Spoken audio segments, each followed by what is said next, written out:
Eqqo was feeling lost. He had thought too much about the home he had left, about his mother. Hadn't she tried to warn him? To tell him not to go too far away from home?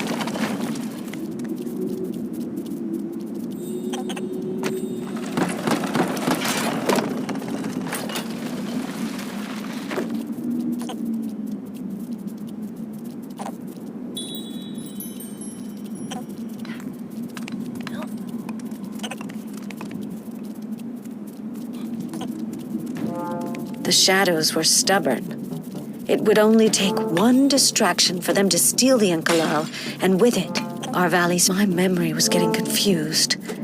Had my son ever been afraid of heights? Or had I given it to him because I just wanted to be there for him?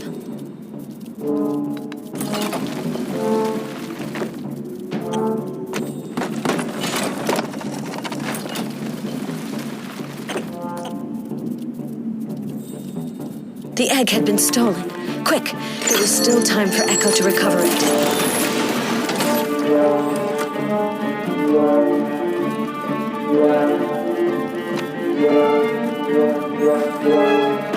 Phew!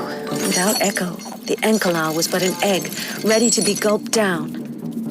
And without the Inkalal, Eqqo would never leave this temple.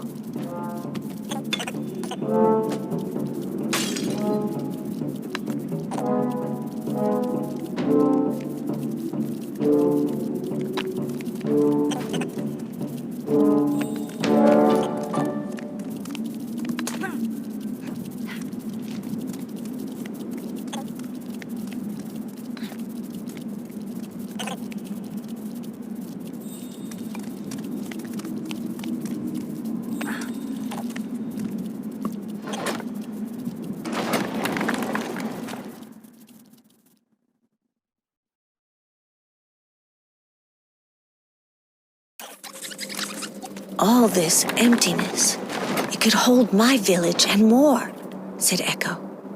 This void is much fuller than you think, replied the egg, which made Eqqo think for a long time. This tube was the exact same size as the egg. A coincidence?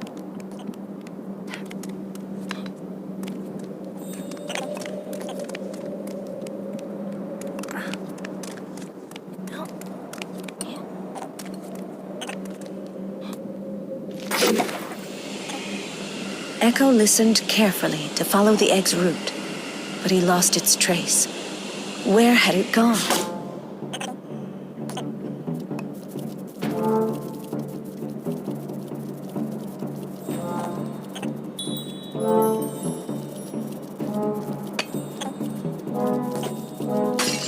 One thing was sure, the egg couldn't have landed in a worse place.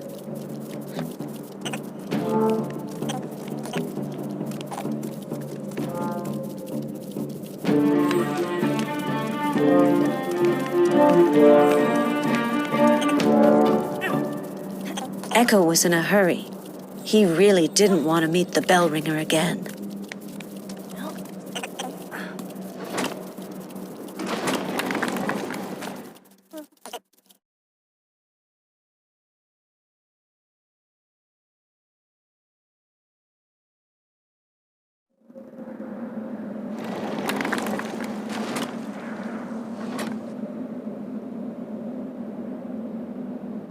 That sound.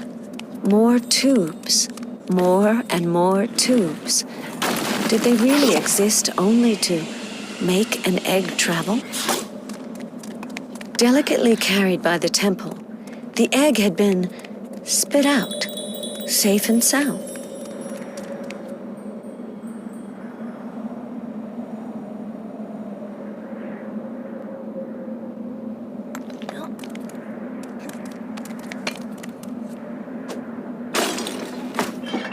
A metallic sound.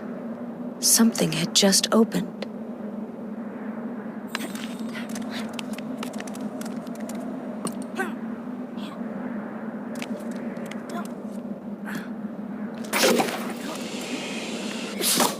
Eqqo could be proud of himself.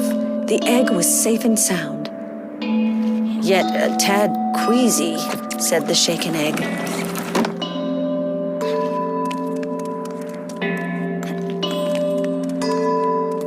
You're not dead, Eqqo said, delighted to find the egg. Of course not, said the egg. I'm not even born.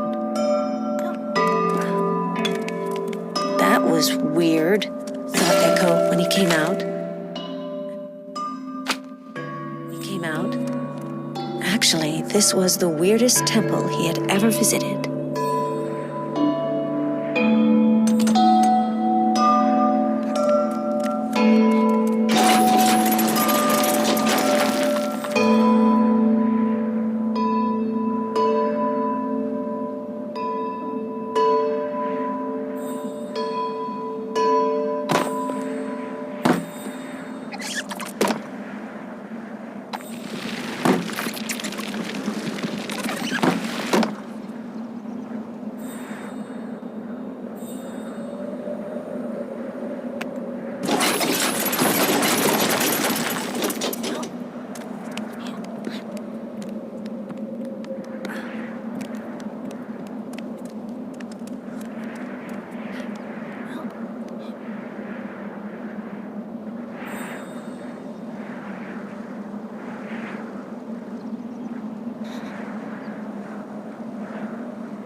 It all went well, but Eqqo was still thinking that all these tubes were not very healthy for an egg.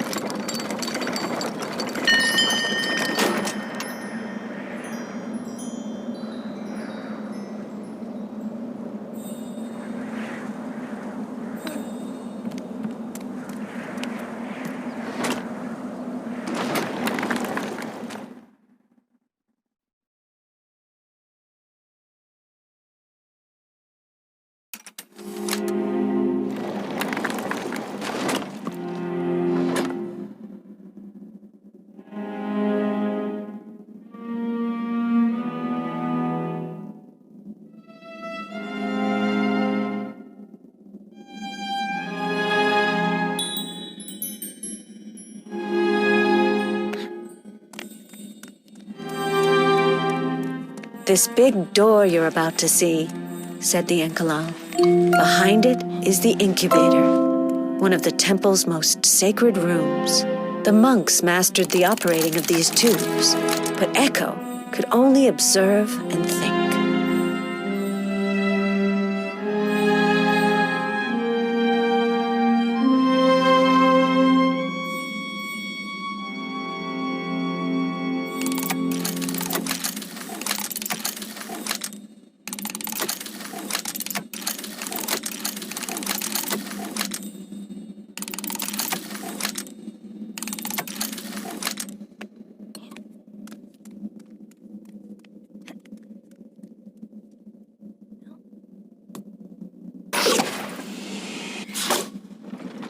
The Inkalal passed the last mechanism. The door was waiting for Eqqo, alone and worried. But this story was running its own course, and I couldn't do anything for him.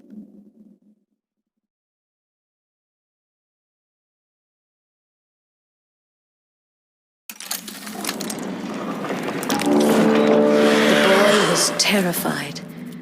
The bell ringer lifted his head towards him. A child. Maybe this will fill the emptiness in me. But there was even more appetizing. A young, fresh Inkalal, full of wonders from the sky.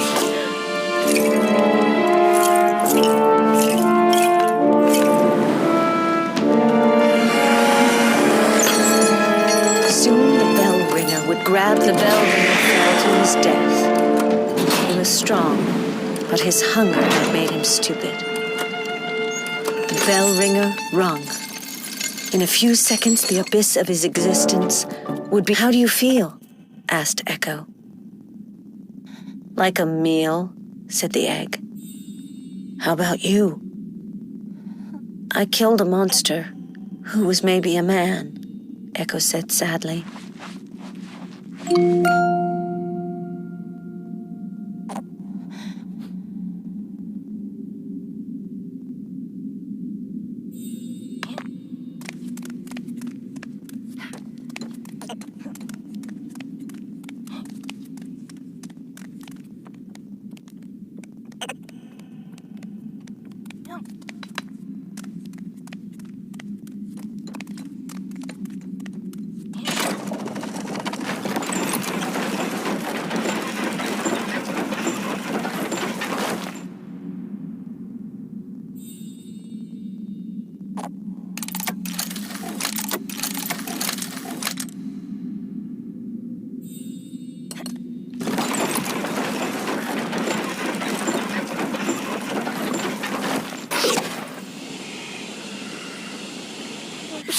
Isa opened another of its gates. Despite how valuable the Enkalal was, it too had to merit access to the heart of the temple.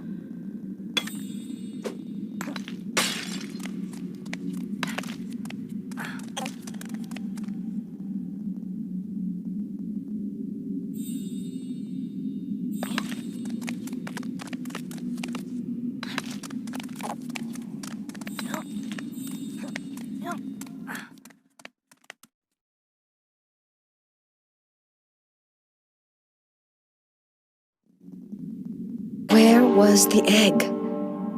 Did this mountain have an end? Would he ever see his mother in his village again? Uncertainty was part of Eqqo's new life. A life I was writing for him.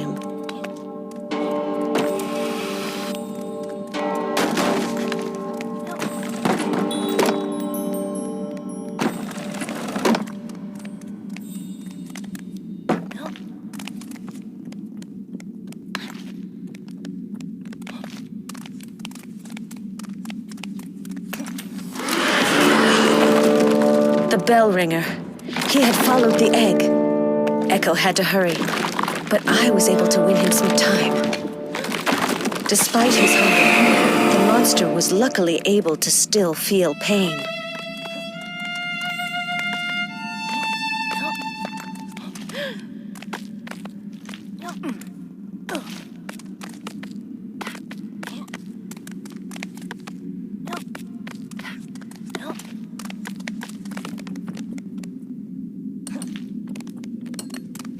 You could have run away from the monster, but you came, said the egg. There's indeed because this story needed a monster. I'd created the bell ringer, but I had lost control over him.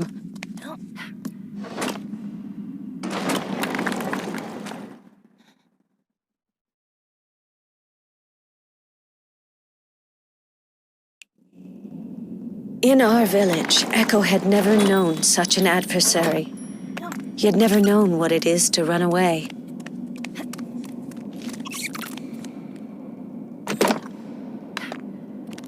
Eqqo, why have I led you so far? Too far.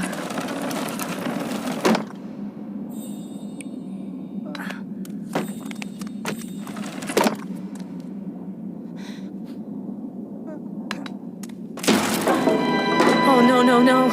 I've lost the thread of my tale. I wanted to find you again. It wasn't supposed to be like this. Do you hear, Eqqo? Oh, no, no, no! I dropped you. And as you were falling down, it became clear, terribly clear, that the day when you left home, the shadow you were running away from,